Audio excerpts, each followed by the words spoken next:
Kwambara ni kimwe kwirirwa bikaba ikindi. Kwino nshuro twabateguriye abagabo 10 ba star bambara neza kwino Serema. Dutangiye ku mwanya wa 10 ha Diamond Platnumz umwami wa Wasafi akaba afite imyaka 31 y'amavuko. Diamond yamenyekanye mu ndirimbo zigiye zitandukanye ndetse zakunzwe cyane zikanabyinwa na benshi muri Afrika nka The One, Nana, Salome, Babala, JJ ndetse n'izindi zigiye zitandukanye zagiye zikanyuzaho.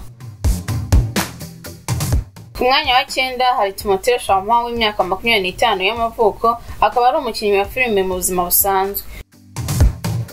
Dukomereje ku mwanya wa 8 hari Shawn Mendes w'imyaka 22 y'amavuko wamenyekanye mu ndirimbo yasohoye izwi nka Treat You Better ndetse akaba yaranakoranye indirimbo zigera muri 2 na Camila Cabello. Señorita ni imwe mu ndirimbo bakoranye yakunzwe cyane n'abantu benshi ndetse kanarebwa n'abantu benshi ku isi.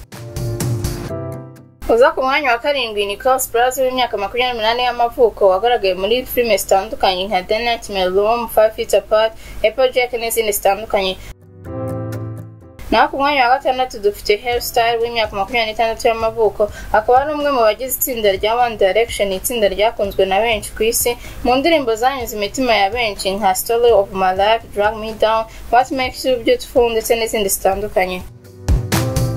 Umwanya wa 5 hari Henry Golding w'imyaka 33 y'amavuko wagaragaye muri Crazy Rich Asian, filime yakunzwe na benshi aho yakinnye nka Nicky Young, ngira ngo abayibonye mwabonye ukabirwa cyane.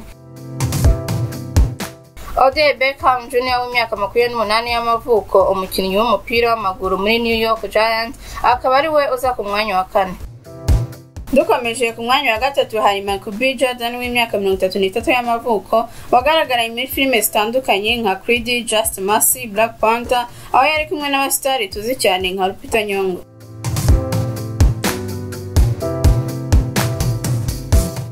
Chadwick Boseman w'imyaka 43 y'amavuko akaba ari dusanga ku mwanya wa 2 mu buzima busanzwe akaba ari umukinnyi wa filime wagaragaye muri 21 Bills, Get On Up, 42 no muri Black Panther ari we wakinnye nka Black Panther.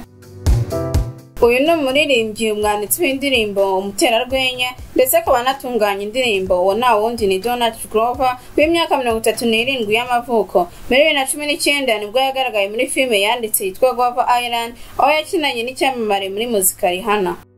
Ndagushimiye cyane we warebye ino video, ntugende udakanze like na subscribe.